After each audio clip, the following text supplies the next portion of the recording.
Hello friends, welcome back to my YouTube channel. જો તમે મારી ચેનલ પર નવા હોય તો ચેનલને સબસ્ક્રાઈબ કરવાનું ભૂલતા નહીં। તો આજે આપણે બનાવીશું સ્વીટકોર્ન મકાઈ અને કાજુનું શાક, જે એકદમ ઢાબા સ્ટાઇલ બને છે અને ખાવામાં એકદમ ટેસ્ટી બને છે। તો ચાલો તેને બનાવવાનું શરૂ કરીએ। તો શાક બનાવવા માટે સૌપ્રથમ મેં અહીંયા એક સ્વીટકોર્ન મકાઈના આ રીતના દાણા કાઢીને તૈયાર કરી લીધા છે। તમે તેને બાફીને ત્યારબાદ પણ દાણા કાઢી શકો છો, પરંતુ હું અહીંયા તેને દાણા કાઢીને ત્યારબાદ બાફી રહી છું। તો આપણે દાણાને આ રીતના કુકરમાં એડ કરી દેવાના છે। તમે જો ઈચ્છો તો તેને તપેલીમાં પણ બાફી શકો છો। ત્યારબાદ તેમાં થોડું પાણી એડ કરી દઈશું, સ્વાદ પ્રમાણે થોડું મીઠું એડ કરી દઈશું અને કુકરનું ઢાંકણ બંધ કરીને 2 સીટી આવે ત્યાં સુધી આપણે તેને બાફી લેવાના છે। તો સ્વીટકોર્ન મકાઈ બફાય છે ત્યાં સુધીમાં બીજી તૈયારી કરી લઈએ। તો મેં અહીંયા ડુંગળી કટ કરીને રેડી કરી લીધી છે। ત્યારબાદ હું અહીંયા ટામેટાની પ્યોરી કરી રહી છું, પરંતુ જો તમે તેની જગ્યાએ તેને કટ કરીને યુઝ કરવા માંગતા હોય તો તેમ પણ કરી શકો છો। તો મેં અહીંયા 2 મીડિયમ સાઇઝના ટામેટાને આ રીતના રફલી ચોપ કરીને મિક્સર જારમાં એડ કરી દીધા છે। ત્યારબાદ તેમાં એક લીલું મરચું પણ એડ કરી દેવાનું છે અને મિક્સર જારનું ઢાંકણ બંધ કરીને આપણે તેની પ્યોરી બનાવીને રેડી કરી લઈશું। તો મેં અહીંયા ટામેટા તથા મરચાંની પ્યોરી બનાવીને તૈયાર કરી લીધી છે। ત્યારબાદ મેં અહીંયા ખાયણી લઈ લીધી છે, તેમાં 7 થી 8 જેટલી લસણની કળીઓ અને 1 ઇંચ જેટલો આદુનો ટુકડો એડ કરી લીધો છે। તો હું અહીંયા તેને ખાંડીને તેની પેસ્ટ બનાવી રહી છું, પરંતુ જો તમે ઈચ્છો તો તેને મિક્સર જારમાં પણ ગ્રાઇન્ડ કરીને લઈ શકો છો। ત્યારબાદ મેં અહીંયા એક વાટકીમાં 10 થી 12 જેટલા કાજુ લઈ લીધા છે। ત્યારબાદ ચપ્પુની મદદથી તમે વિડીયોમાં જોઈ શકો છો તેમ આપણે એક કાજુના આ રીતના 2 ભાગમાં ડિવાઈડ કરી લઈશું, પરંતુ જો તમે તેને આખા જ યુઝ કરવા માંગતા હોય તો તે રીતના પણ કરી શકો છો। તો મેં અહીંયા કાજુને આ રીતના કટ કરી લીધા છે। લગભગ 2 સીટી થઈ ગયા બાદ મેં અહીંયા સ્વીટકોર્નને આ રીતના કાણાવાળી જાળીમાં લઈ લીધા છે અને તમે જોઈ શકો છો તે એકદમ સરસ રીતે બફાઈ ગયા છે। હવે શાકનો વઘાર કરવા માટે મેં અહીંયા એક કડાઈ લઈ લીધી છે, તેમાં 2 ચમચી જેટલું ઘી એડ કરીશું। અહીંયા ઘીની જગ્યાએ તમે બટરનો ઉપયોગ પણ કરી શકો છો અથવા તેલ પણ લઈ શકો છો। તો ઘી સારી રીતે મેલ્ટ થઈ જાય ત્યારબાદ આપણે તેમાં કાજુને ફ્રાય કરવા માટે એડ કરવાના છે। તો મેં અહીંયા કાજુને ઘીમાં ફ્રાય કરવા માટે એડ કરી દીધા છે। હવે આ રીતના ચમચાની મદદથી હલાવતા જઈને આપણે તેને સેજ લાઇટ ગોલ્ડન બ્રાઉન કલરના થાય ત્યાં સુધી ફ્રાય કરી લેવાના છે। તો આ રીતના કાજુને થોડા સોતે કરીને એડ કરવાથી તેનો નટી ટેસ્ટ શાકમાં એકદમ સરસ લાગે છે। તો તમે જોઈ શકો છો કાજુનો કલર ચેન્જ થઈ ગયો છે, તો આપણે તેને એક વાટકીમાં કાઢી લેવાના છે। ત્યારબાદ આપણે એ જ ઘીમાં જે સ્વીટકોર્ન મકાઈના દાણાને બાફીને તૈયાર કરી રાખ્યા હતા તેને એડ કરી દઈશું અને તેને પણ 2 મિનિટ માટે સાંતળી લેવાના છે। તો આ રીતના દાણાને સાંતળી લેવાથી તેનો ટેસ્ટ એકદમ સરસ આવશે અને ઘીનું એકદમ સરસ કોટિંગ દાણા ફરતે થઈ જશે, જેનો શાકમાં એકદમ સરસ ટેસ્ટ લાગે છે। તો લગભગ 2 મિનિટ જેવું થઈ ગયું છે અને દાણા સારી રીતે સંતળાઈ ગયા છે। આપણે તેનો કલર ચેન્જ કરવાનો નથી। ત્યારબાદ આપણે દાણાને પણ એક પ્લેટમાં કાઢી લેવાના છે।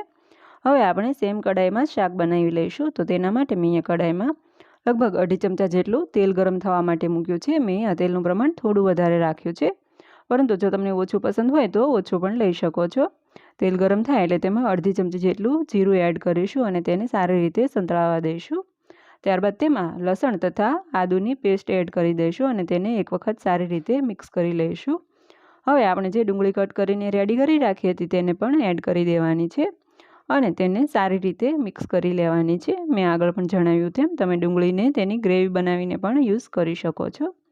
આપણે ડુંગળીને એકદમ સરસ રીતે કૂક કરી લેવાની છે, તે ગોલ્ડન બ્રાઉન કલરની અને કેરેમલાઇઝ થઈ જાય ત્યાં સુધી આપણે તેને કૂક કરીશું। તો લગભગ 4 મિનિટ જેવું થઈ ગયું છે અને તમે જોઈ શકો છો ડુંગળી એકદમ સરસ રીતે સંતળાઈ ગઈ છે અને કૂક થઈ ગઈ છે। તો ત્યારબાદ આપણે તેમાં ટામેટાની પ્યોરી એડ કરી દઈશું અને તેને ડુંગળી સાથે સારી રીતે મિક્સ કરી લેવાની છે। તો અહીંયા હવે ટામેટાની પ્યોરી એકદમ સરસ ઝડપથી કૂક થઈ જાય તેના માટે સ્વાદ પ્રમાણે મીઠું એડ કરી દઈશું। અહીંયા આપણે સ્વીટકોર્નના દાણાને બોઇલ કરતી વખતે તેમાં મીઠાનો ઉપયોગ કરેલો છે, તેથી અહીંયા ફક્ત ગ્રેવીના ભાગનું જ મીઠું એડ કરવાનું છે। હવે આપણે તેને ઢાંકીને 2 થી 3 મિનિટ માટે ચડવા દઈશું। 2 મિનિટ બાદ ઢાંકણ ખોલીને જોઈ લઈએ તો તમે જોઈ શકો છો ગ્રેવી લગભગ 80 થી 85% કૂક થઈ ગઈ છે। તો એક વખત સારી રીતે મિક્સ કરી લઈશું અને બાકીના મસાલા કરીશું। તો 1/2 ચમચી જેટલી હળદર એડ કરીશું, 1/2 ચમચી જેટલું ધાણા જીરું પાવડર એડ કરીશું, 1/2 ચમચી જેટલો ગરમ મસાલો પાવડર એડ કરીશું અને લગભગ 1/2 ચમચી જેટલું લાલ મરચું પાવડર એડ કરીશું। અહીંયા લાલ મરચાંનો ઉપયોગ તમે તમારા ટેસ્ટ પ્રમાણે વધારે કે ઓછો કરી શકો છો। બધા જ મસાલાને આપણે એકદમ સરસ ગ્રેવી સાથે મિક્સ કરી લેવાના છે અને 2 મિનિટ માટે કૂક કરી લેવાના છે। તો તમે જોઈ શકો છો મસાલા ગ્રેવીમાં એકદમ સરસ રીતે ચડી ગયા છે। તો હવે આપણે તેમાં પાણી એડ કરીશું.